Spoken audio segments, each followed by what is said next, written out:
Hello, everyone, and welcome to today's webinar, where we're going to be looking at the professional subscription tier within our new pricing model. For those that I haven't met, my name's Dan, and I'm the Growth and Partnership Lead here at LandApp. And hopefully today we'll spend about 40 minutes going through what to expect within the new pricing subscription, particularly looking at the professional functionality. Before we properly get started, just a bit of housekeeping. As it's a webinar, your camera and microphone will be turned off and remain that for the duration of the session, but that doesn't mean we don't want to hear from you. The Q&A function on Zoom is available, and you should be able to see that at the bottom of your screen. Do put any questions in there instead of using the chat. And at the end of the session, I'll stay around for 5 or 10 minutes to answer any more questions you may have, and we can turn off microphone muting, etc., and have a conversation if you want. The session is being recorded, and it will be added to our YouTube channel probably in 3 to 5 days. And then finally, once you leave the session, we've preloaded 4 questions just to get some feedback from you about both the session and what next steps might look like. So we are today looking at really doing an explanation on what the new pricing is, both in terms of how it's structured and why we're doing it. I'm then going to spend a bit of time doing an explanation of the free and the standard tiers, just to give you a high-level overview before I do a deep dive into that professional subscription. And then I'm going to demo the team management interface with a specific look at the new reports dashboard that's available within the professional tier. And at the end, we're going to do a Q&A session where we'll be able to hopefully answer any questions that you have raised during the session. Our YouTube channel is a good place to go if you want to catch up with any of our previous webinars. For example, the webinar we did on Tuesday about the standard subscription is now live, so do feel free to go to the YouTube webpage, which is youtube.com/landapp. And on there's also other videos. And also, if you don't want to go to YouTube, the webinar is also on our help center as well. So before we get into the pricing tiers, we just wanted to spend just 2 moments touching on some of the key functions that we've released since 2019. Really, the development of the LandApp has been focused to try and build a sustainable business around helping land managers and land owners make sustainable decisions and how they can best work with those professionals. And to do that, we've released a number of templates following government schemes, such as the SFI, Countryside Stewardship, Peatland Carbon. We've also released a number of downloads and have more to come around helping you understand the context of your land or your client's land. And we are soon going to be releasing a download on the England Woodland Creation offer. So keep an eye peeled out for that in partnership with the Forestry Commission. We've also looked at how we can improve the cost savings, particularly on rewarding you through the referral system, where you get £10 for every new user you invite into the system, as well as looking at the credits for Ordnance Survey, quite a bespoke thing that LandApp has built in partnership with Ordnance Survey.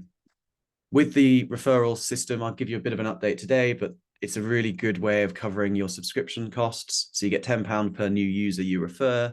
And so hopefully you can start to make your subscription cheap, if not free, if you're inviting and collaborating with people within the software.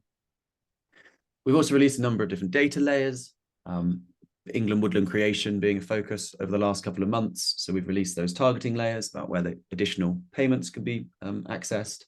We've released an authoritative UK Habitat Best Guess Baseline, which has been done in partnership with UK Hab, who created the classification for biodiversity net gain. And we've also released the ability of you accessing Ordnance Survey Master Map Topo in a number of different ways. And then today, we're going to be focusing on some of these industry-leading functions, such as our biodiversity net gain calculator, our integration API. I won't today look at the enhanced print capabilities, but there's plenty of guidance on what you can do around printing, particularly if you come into the standard or the professional tier, as there are some additional functions, such as saving your templates and sharing that paid for extent within your team. We've got data layer reports that have been developed, and of course LandApp Mobile, which if you're already on the subscription, you hopefully have had a play with, which is in the roadmap for some future developments as well. So that's where we've come to. We've got to a point where we're very excited about the future, but for us to have that future and to retain a sustainable business model while also maintaining a free tier, we have looked to introduce a new pricing structure. The feedback from the old pricing, which if you're familiar was banded, so you'd pay for 1 to 5 users, 5 to 10, 10 to 25, etc., was a great way for us to encourage more people to join the system. But a lot of our bigger organizations realized that it was quite hard to forecast what the costs were, and when you were jumping between bands, it was quite an impact. So for example, moving between 49 and 50 users was quite a significant jump, and therefore that one user cost the company more than it probably should. And so off that feedback, we decided to release just a price per user per month model, which is what you can see on the screen. And the other thing that this pricing was trying to do was to try and kind of silo some of the key functions into a more structured tier. Previously, we had released a number of bolt-ons, the dashboard being one of them, the integration API, which I'll touch on in a moment, another. But instead, we've decided just to structure this into a free, a standard, and a professional tier. Language-wise, if you're on an existing subscription, we used to call it professional, but all of you will automatically be transitioned into the standard subscription. So as of the 1st of October, anyone who's currently in the subscription that's known as professional will be transitioned into a standard subscription, and the professional tier will be released on top of that. So just for clarity on that point. Free tier is really important to what we do, and it's not something we're getting rid of, and we really want to keep it, as we do not want pricing to be a blocker to people coming in and using digital mapping to make sustainable decisions. What I'm going to do now is just quickly go through the differences between the tiers, but if you want a deeper understanding of the tiers, please do watch the recording on Tuesday, because there's a couple of people on this call that were on both sessions, and therefore I don't want to repeat myself too much. So what we're doing with the free tier is we're keeping it open, and we're allowing people to continue to create and edit their own maps, look at data layers, download data from the Rural Payment Agency, and print plans using our print format. What we are doing, however, is we're adding a couple of limits, particularly to encourage certain larger organizations to be moved into the standard or the professional. And those limits are, we're only allowing you to have 4 active maps at any one time. So that means in your, on your homepage, that maps dashboard, you can only have 4 maps. On the 1st of October, your most recently edited 4 maps will remain, and every other map will automatically be archived into the little archive tab within the Land app. You can, on the free tier, swap them out, so you can archive one to bring in another, but you won't be allowed to create a new map if you've got 4 already until you choose to archive one.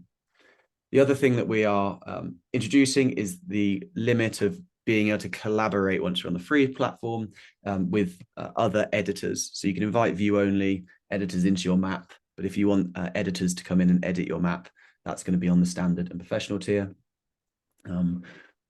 The export of CSV plans was introduced, I think, 6 or 9 months ago, but yeah, in the free tier, you won't be able to export plans. And also we are removing live customer support.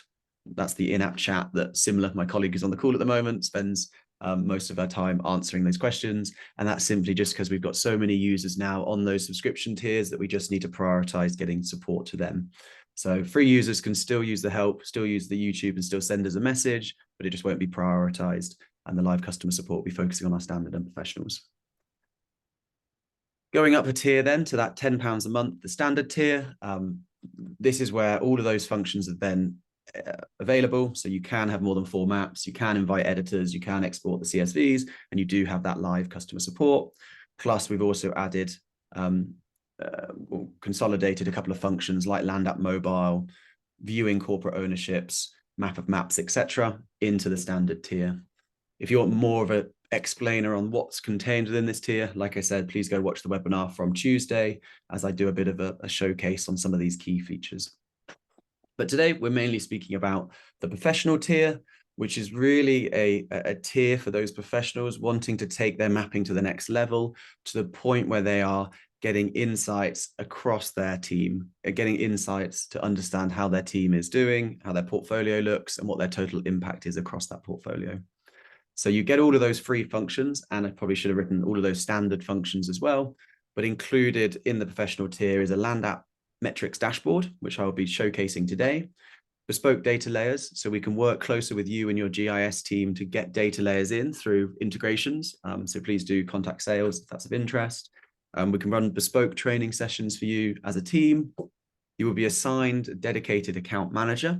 So that'll be someone that you have their direct email to jump on a call whenever you need, to basically support you through whatever questions or queries you may have. We also allow you to pay by BACS transfer. At the moment, obviously, when you subscribe, you're forced into debit or credit cards, but those moving into the professional tier, we could be a bit more bespoke with payments.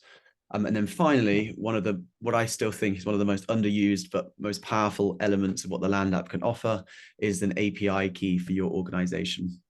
I will be talking a bit more about what that means in a moment, but as a note, the API key is only available if your entire team, so all members within your organization, are within the professional tier.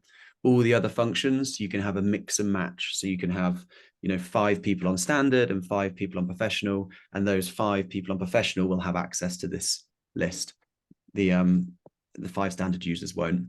Only when you want that API key, where you have to have all 10 users within the professional. So what I'm going to do is just going to flick through just some screen grabs from the reports dashboard, just to highlight some of the key functions that you get within each.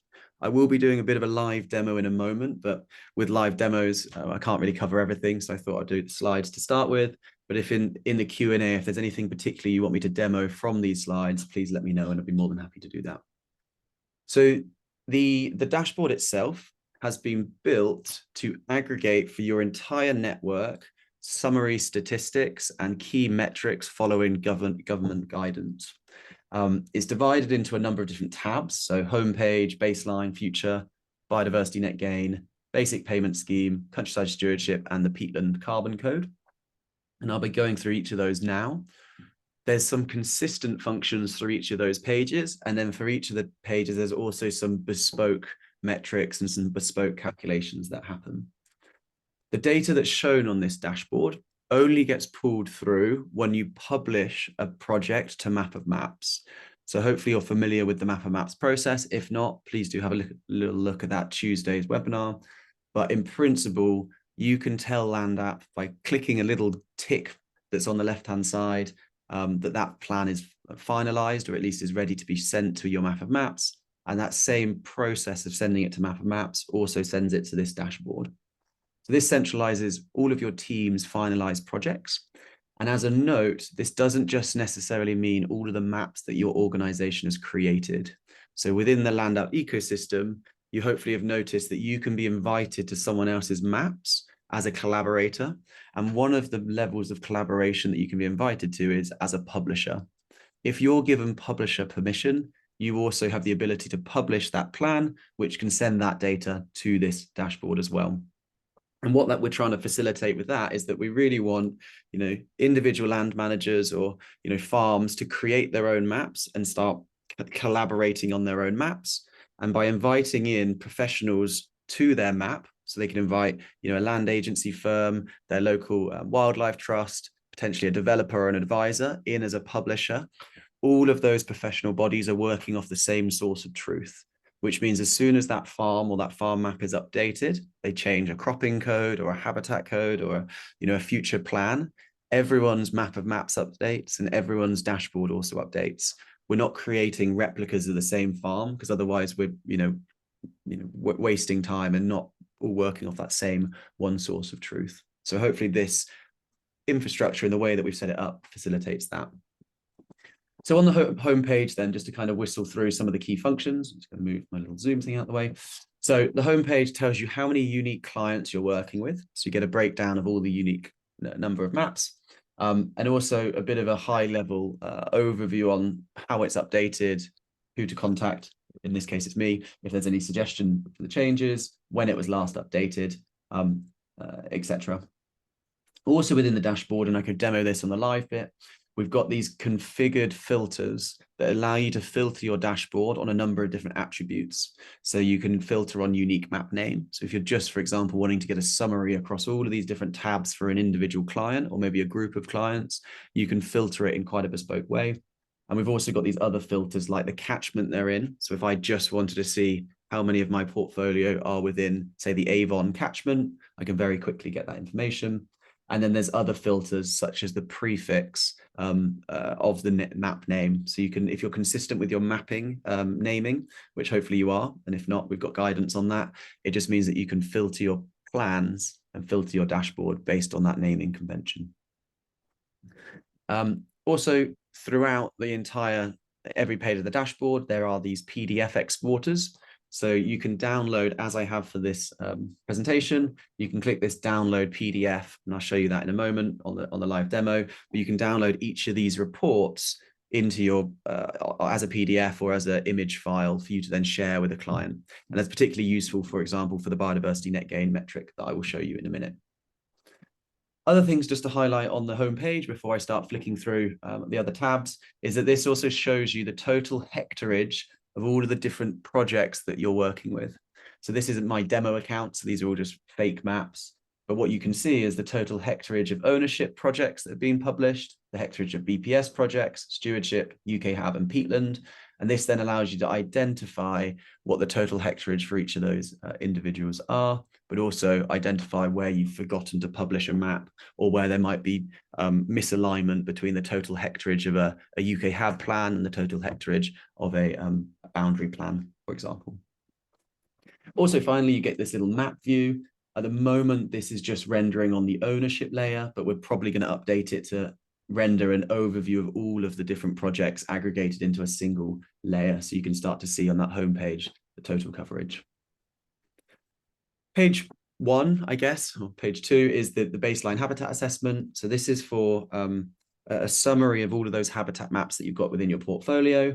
Again, you get a total hectareage of the area. So in this demo account, I got 34,000 hectares of land across 140 different plans. I can toggle the filters. So if I wanted to do it by catchment, for example, I can. And you also get a breakdown that is interactive as a table of all the different habitat codes that make up your portfolio. That's also illustrated in the pie chart below. We're currently tracking a couple of key metrics. One of the ones that we're promoting is the 30 by 30 metric of, I know the Wildlife Trusts are spearheading it, where we're looking to try and promote 30% of land be dedicated to nature-friendly practices or to habitat. So that's either agri-ecological farming, cover cropping, herbal lays, or semi-natural or natural habitats like woodland, grassland, wetlands, etc. Other summaries that you get: hedgerow length, ditch length, and the ratio of the condition assessment as well. So how much of your habitat is good, fairly poor, etc. Again, that could be downloaded.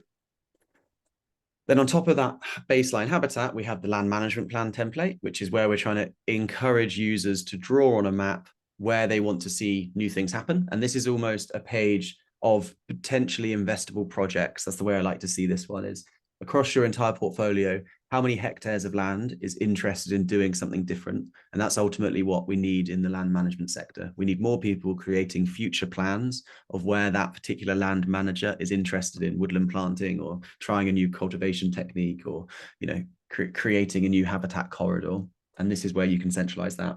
So for my demo account, I've got 5,100 hectares of land that potentially could be, funded or invested in to do something different, hopefully to support sustainable farming or habitat restoration.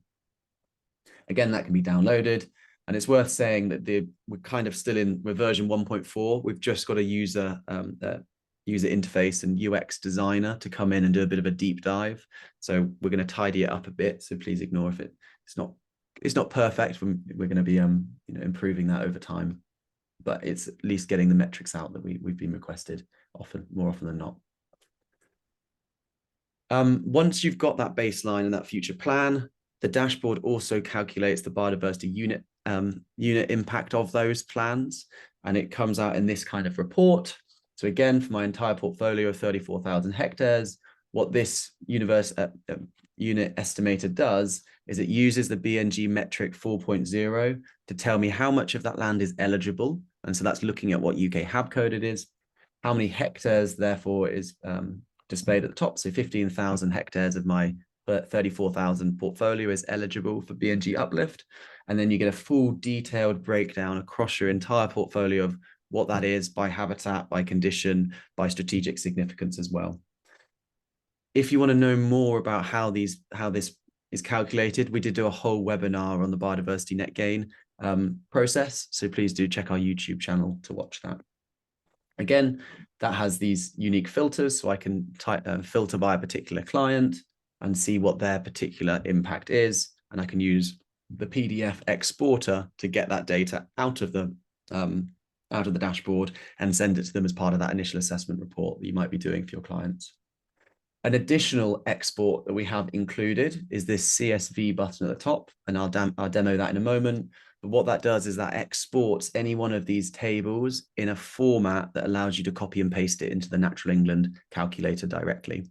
So within this dashboard, you can't tweak any of the numbers. You can only edit the data within the Land App mapping interface.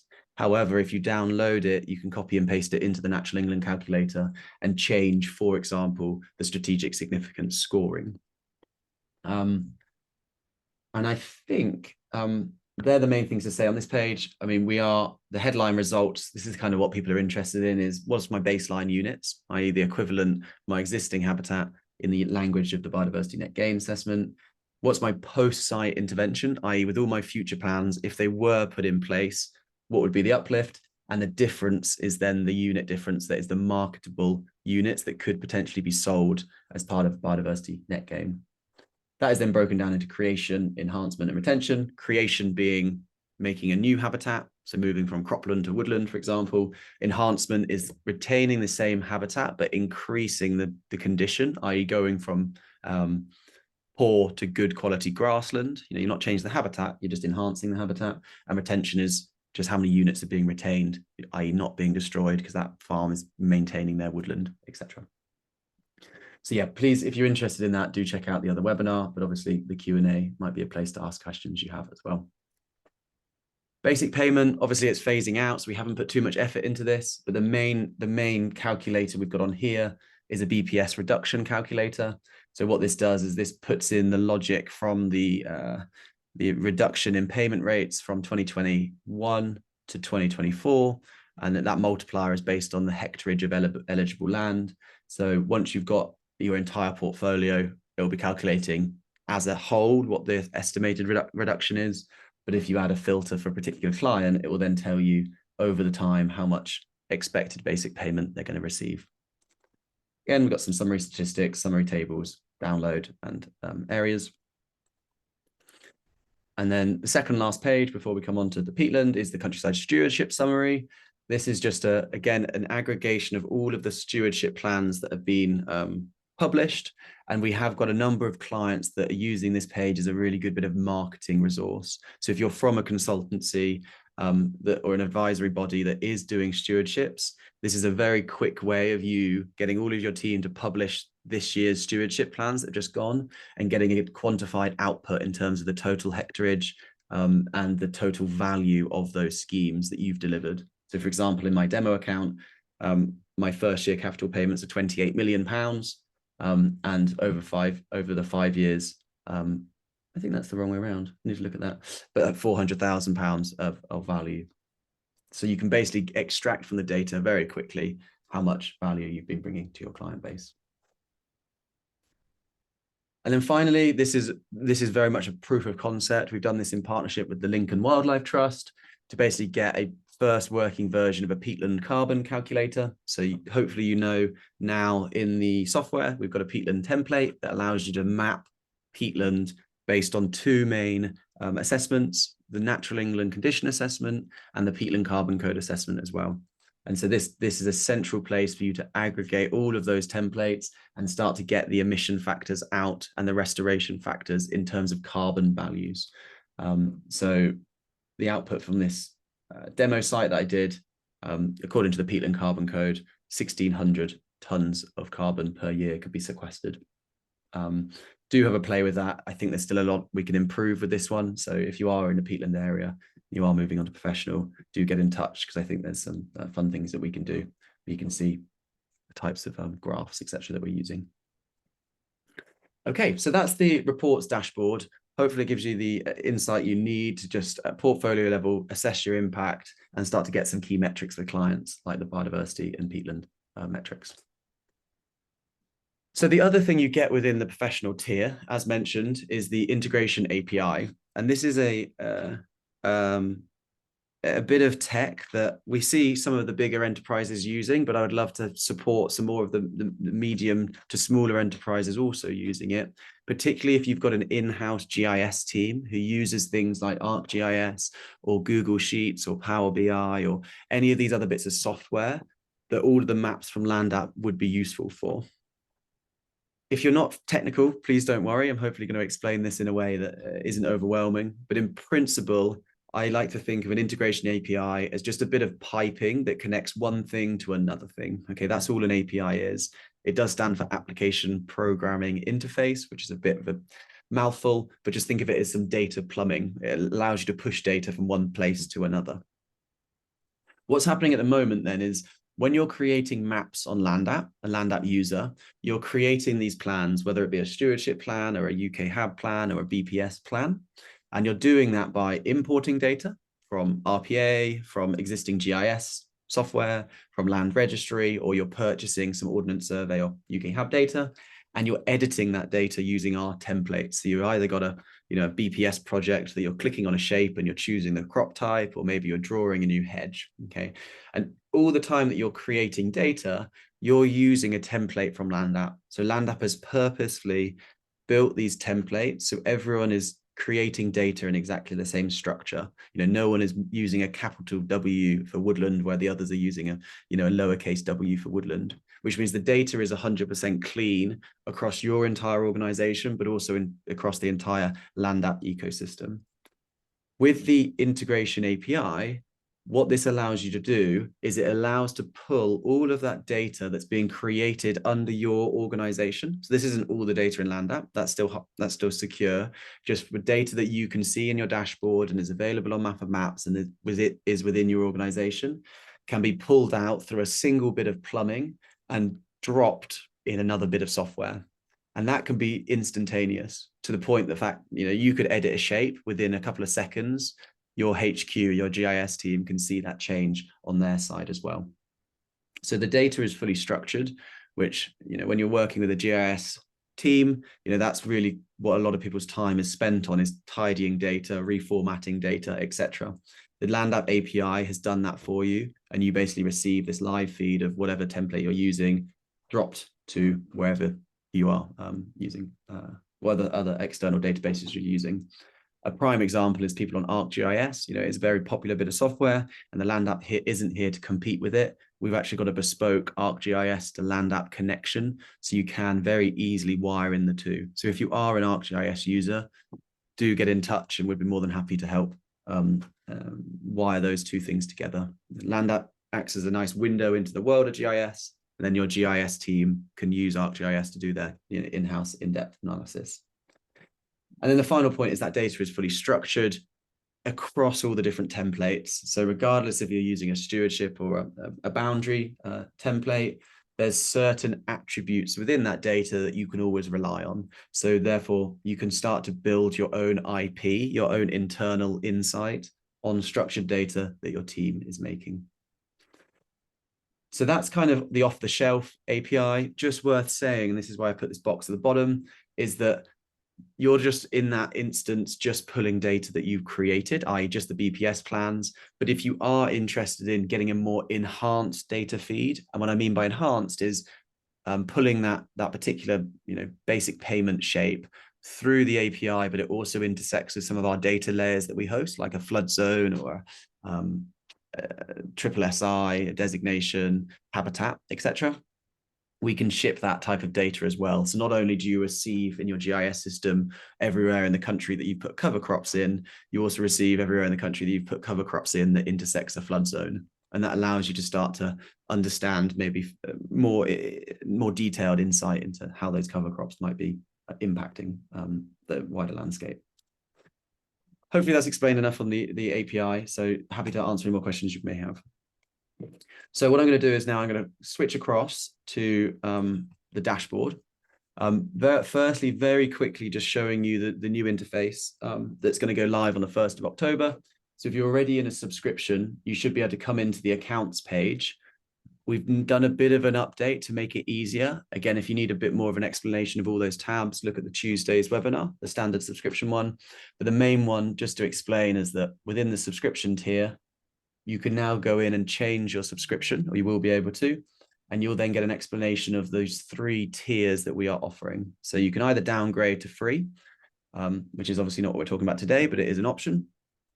You would automatically, if you're in a subscription, as of today, be transferred into standard. Once you're in standard, you can then choose to upgrade to get all of the functionality that I've just explained.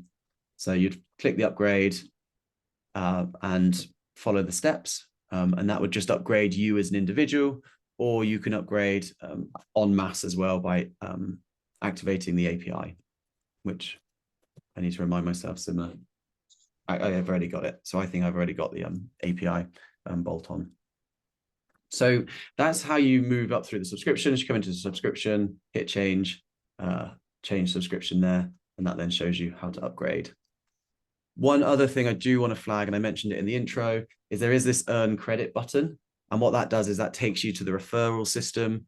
The referrals process is a really valuable thing for you to be able to almost pay for your own subscription each month. So if you're on the standard subscription, which is £10 a month, you just need to invite one unique email address that starts using LandApp to get £10 credit to pay for that month.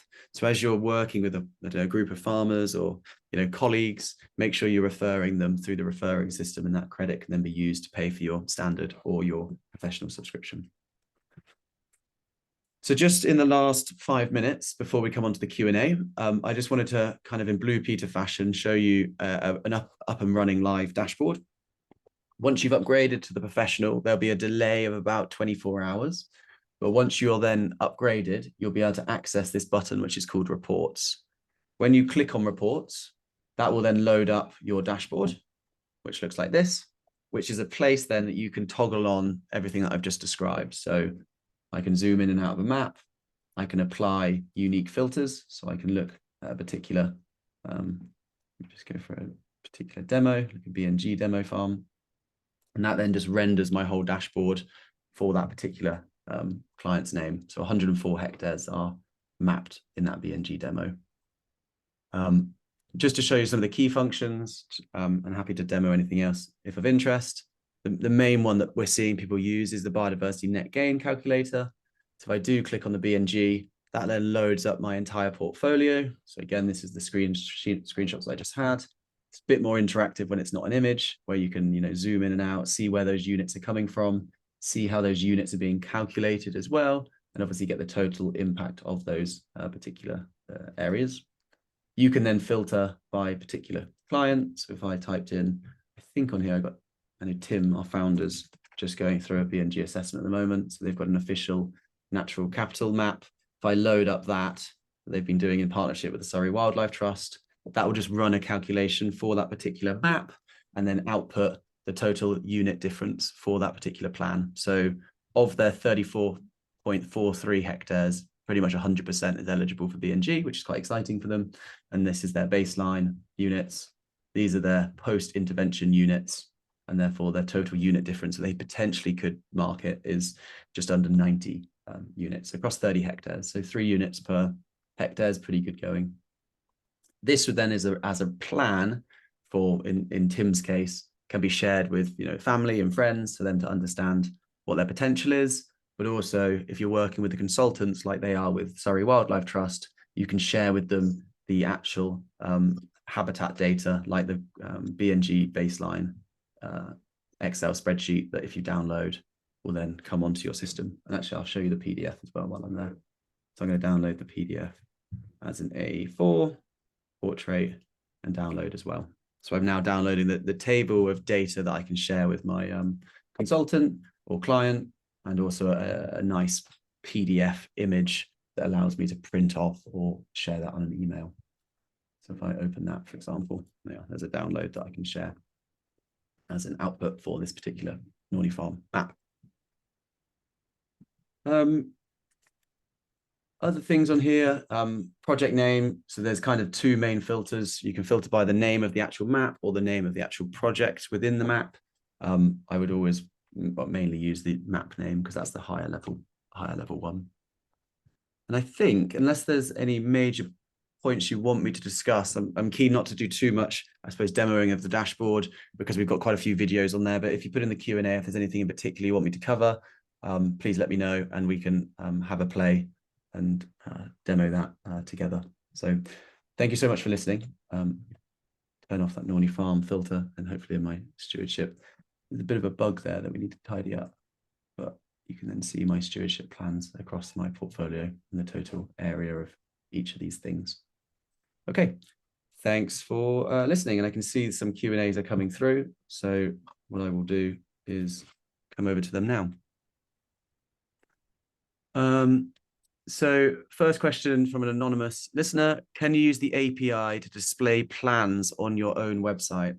So it's a really good question and it is possible. It's not a direct service that we offer, but if you want to get a kind of managed service for you having a live map, it's something that we have done before and are doing at the moment with some other customers. And so, yeah, what we've got in principle is we can obviously export all of the plans or a filtered view of the plans that you're creating on LandApp. We then basically host a copy of those on a publicly facing web map that then can be zoomed in and out on a website. And you can also include whatever attributes like maybe the stewardship code or the habitat types. So yeah, it's not a direct service, but one, the API has got all the data you need to package it up yourself, or two, we can provide a bit of a proposal for more of a managed service if you're interested. So do contact us, and our email's on the screen at the moment if you would like to do that. Question from David Baxter: will the BNG outputs be in a format that is acceptable to the forthcoming Natural England BNG registry? So yeah, David, the BNG registry will still require at the moment a bit of manual inputting. It's something we are looking to formalize. I've been on a couple of webinars with Natural England. What we can help with is definitely defining the boundary and definitely defining the valuation. But at the moment, there's still an element of you manually moving it to the Natural England metric tool, just because we haven't managed to get formal sign off from our calculator. It's something we're working on though. So watch this space, but at the moment, no, you still need to move it to the Natural England calculator. The main reason we've released this to start with is just to really speed up that initial assessment, work out what my potential is or my client's potential. And if it's worth us investing more time in an ecological survey or, you know, in doing all that admin as well. But no, David, there's still a couple of manual processes that we are trying to iron out. So watch this space. Okay, so I think they are all the questions. I'm not sure if there's anyone on the call that would like to put their hand up and come off mute and ask a question in person, because we're happy to do that. But if not, happy to sit around for a little while. But that's all I'd like to demo today. The update's happening on the 1st of October.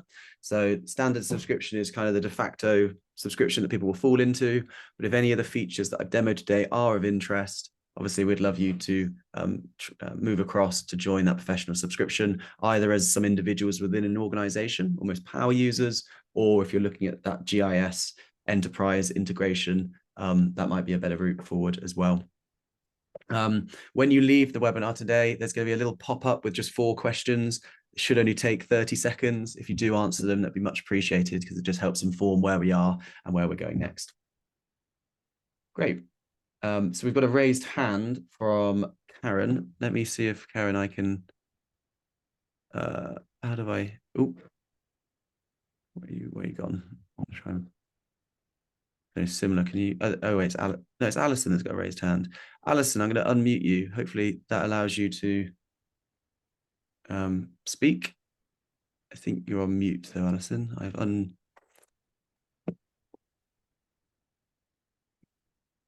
just unmute.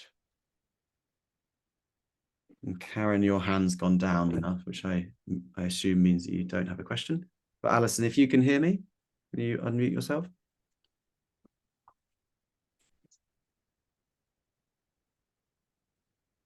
Yeah, I can hear you, Dan. Yes, it wasn't supposed to be raised.